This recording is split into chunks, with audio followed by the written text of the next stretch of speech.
Bismillahirrahmanirrahim. Assalamualaikum warahmatullahi wabarakatuh. Para sahabat-sahabatku, para sedulur, saya doakan semoga senantiasa diberikan kelimpahan rezeki dan kesehatan oleh Gusti Allah Subhanahu wa Ta'ala.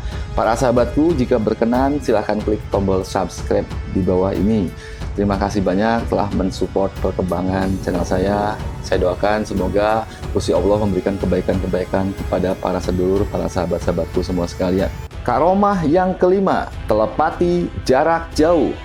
Ada peribahasa yang mengatakan bahwa orang baik akan berteman dengan orang baik dan orang jahat akan berteman dengan orang jahat.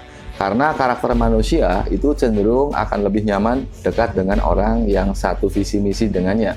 Maka jika ada seorang preman yang pergi ke sebuah kota, maka ia sudah tentu akan mencari teman yang satu profesi dengannya, yaitu seorang preman lagi. Begitu juga ketika ada seorang ustadz yang memang pergi ke suatu kota, maka sang ustadz ini insya Allah akan mengunjungi majelis taklim atau masjid-masjid untuk berkawan dan berteman dengan ustadz yang lainnya. Seperti halnya juga dengan Kiai Utsman, karena beliau ini adalah orang yang soleh dan seorang ulama, maka Kiai Utsman memiliki hubungan yang sangat baik dan dekat dengan banyak para habaib dan ulama besar di zamannya. Di antaranya itu adalah Habib Abu Bakar bin Muhammad Assegaf, Habib Abdul Qadir bin Ahmad bil Faqih, Habib Ali bin Abdurrahman Al-Habsyi, Habib Ali bin Husain Al-Atos, dan Habib Salim bin Ahmad bin Jidan. Dikisahkan pada suatu hari Kiai Utsman akan bersilaturahmi menuju kediaman Habib Abu Bakar Assegaf yang berada di daerah Gresik.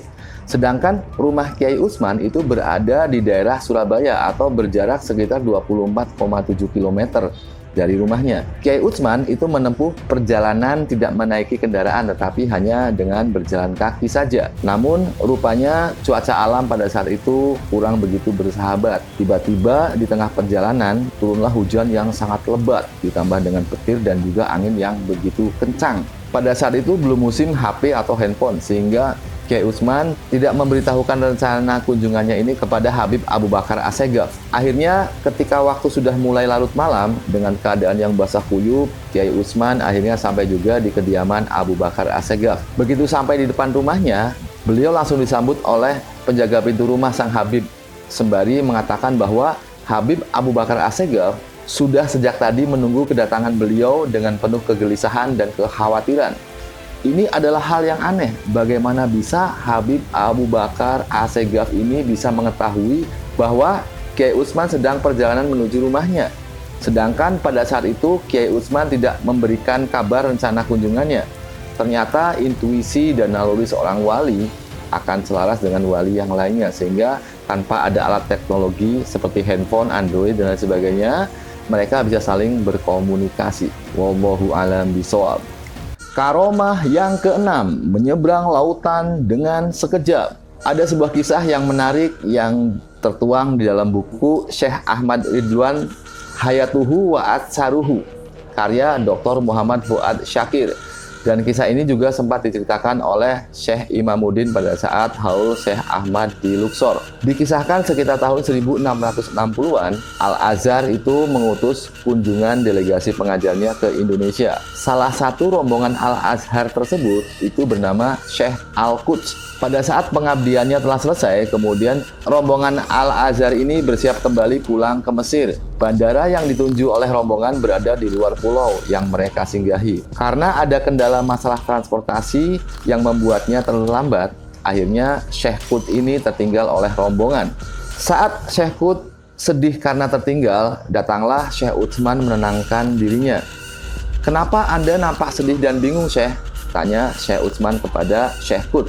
Kemudian Syekh Qut menjawab, "Saya tertinggal rombongan kembali ke Mesir. Saya tidak tahu harus bagaimana cara menyusul mereka."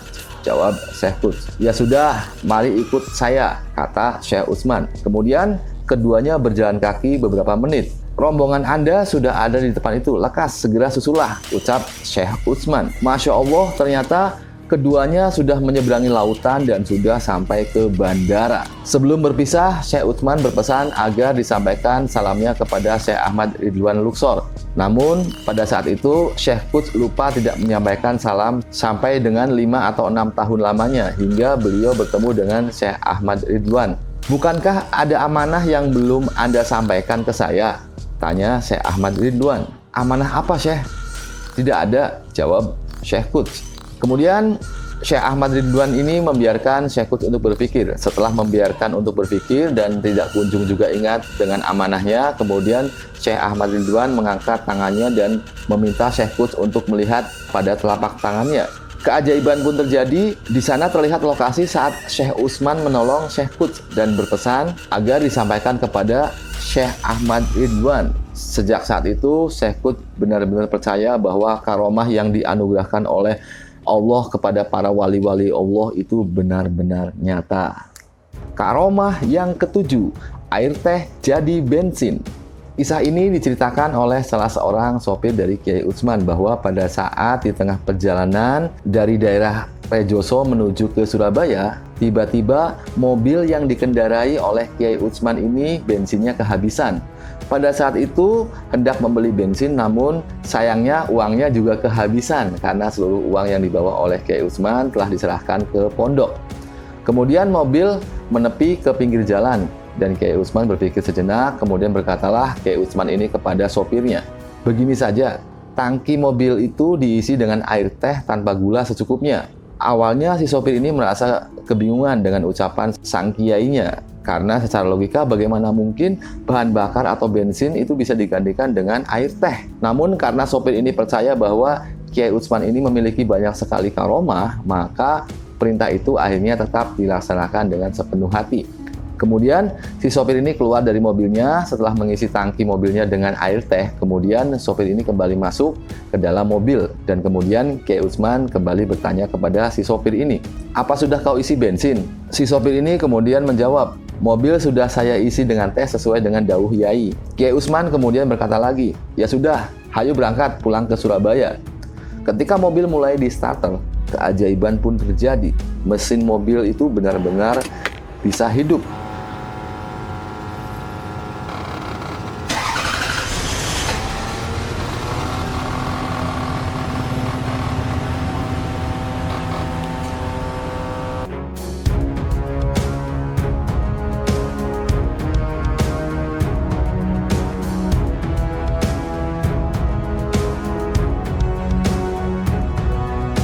Sehingga mereka bisa meneruskan perjalanannya menuju ke Surabaya dengan bahan bakar air teh. Ini mungkin benar-benar hal yang tidak masuk ke ranah logika dan akal sehat, namun benar-benar nyata. Karomah ke-8, memberhentikan kereta api.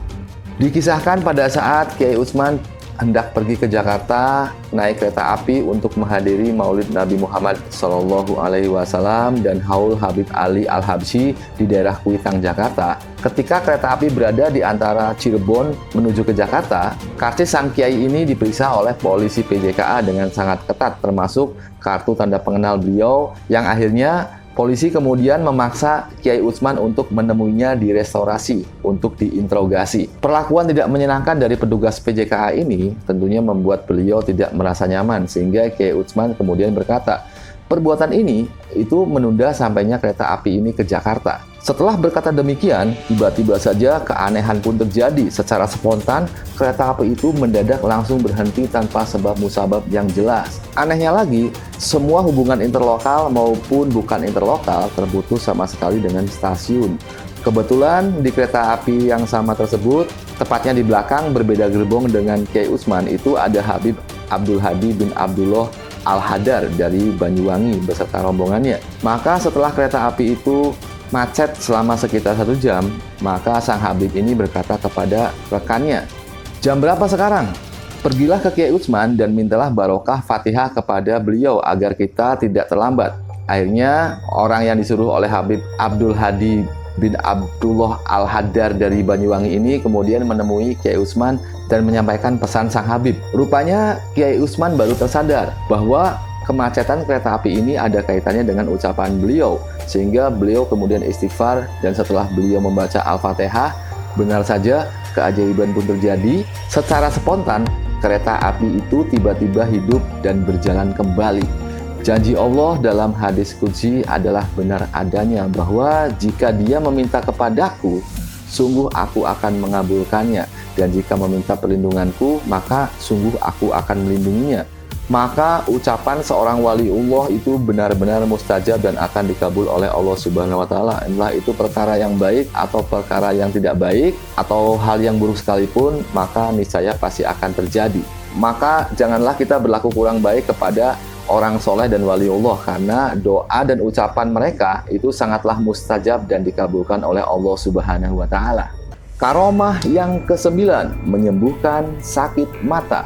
Kisah ini diceritakan oleh Kiai Masduri bahwa setelah pulang dari Surabaya pada suatu hari, Kiai Masduri mengalami sakit mata. Walaupun sudah berobat kemana-mana, namun tidak juga sembuh.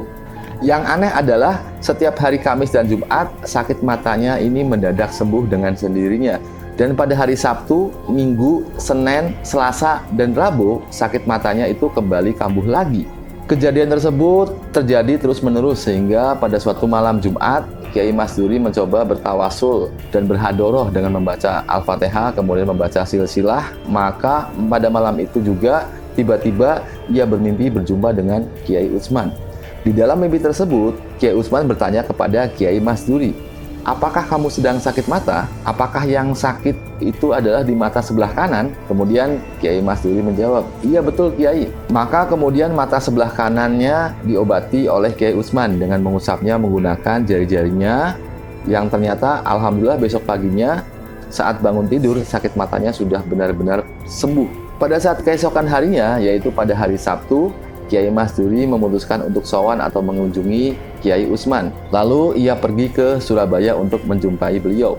Kemudian Kiai Utsman bertanya, "Apakah sakit matamu sudah sembuh?" Kiai Masduri pun menjawab, "Iya, sudah sembuh Kiai." Di dalam hatinya berpikir, penuh dengan keheranan, bagaimana Kiai Utsman ini tahu kalau ia itu kemarin sedang sakit mata, karena dia tidak pernah menceritakan hal tersebut kepada Kiai Utsman. Lalu di tengah kebingungannya itu, kemudian Kiai Utsman kembali berkata, "Ya, saya obati dari sini." Masya Allah, ternyata sesuatu yang terjadi di mimpinya itu benar-benar nyata. Selanjutnya kemudian masih penuturan dari Kiai Masduri yang berkisah bahwa pada suatu hari Kiai Utsman pernah bercerita kepadanya bahwa pada suatu hari Jumat ada orang yang hendak menunaikan ibadah sholat Jumat di Masjid Jami Sunan Ampel. Kemudian Kiai Utsman memanggilnya dan mengajaknya untuk sholat Jumat di Baitul Ma'mur. Setelah mereka melangkah 3 langkah, keajaiban pun terjadi. Mereka berdua itu sudah sampai ke Masjid Baitul Ma'mur. Ini boleh kau ceritakan nanti setelah saya wafat, ucap Kiai Utsman berpesan kepada Kiai Masduri. Para sahabat-sahabatku, hikmah yang bisa saya sampaikan dari kisah ini itu adalah bahwa karomah wali-wali Allah itu benar-benar ada dan benar-benar nyata terjadi. Itu adalah bentuk dari kemahakuasaan Gusti Allah kepada orang-orang pilihan yang dengan perkenan Gusti Allah maka para wali-wali Allah itu bisa melakukan sesuatu yang memang di luar ranah logika dan akal sehat. Semua itu adalah bentuk tanda-tanda kebesaran Allah Subhanahu wa Ta'ala bagi mereka yang berpikir. Maka barang siapa yang mendekatkan diri kepada Allah, maka niscaya Allah juga akan mendekat kepadanya. Maka niscaya Allah juga akan menjadi mata di mana dia melihat, menjadi telinga di mana dia mendengar, menjadi kaki di mana dia berjalan. Maka jika Allah sudah meridhoi, maka apapun itu, sekalipun itu adalah hal yang tersulit sekalipun, maka tidaklah sulit bagi Allah Subhanahu wa Ta'ala. Oleh karena itu, para sahabatku, semoga kita senantiasa selalu berusaha untuk mendekatkan diri dan beribadah kepada Allah Subhanahu wa Ta'ala dengan penuh keyakinan, mengharapkan ridho dari Allah Subhanahu wa Ta'ala agar kita bisa mendapatkan rahmat dan barokah dari Allah Subhanahu wa Ta'ala. Amin ya Allah ya Rabbal Alamin. Mungkin demikian saja ulasan yang bisa saya sampaikan pada kesempatan kali ini. Akhirul kalam, wabillahi taufiq wal hidayah. Wassalamualaikum warahmatullahi wabarakatuh.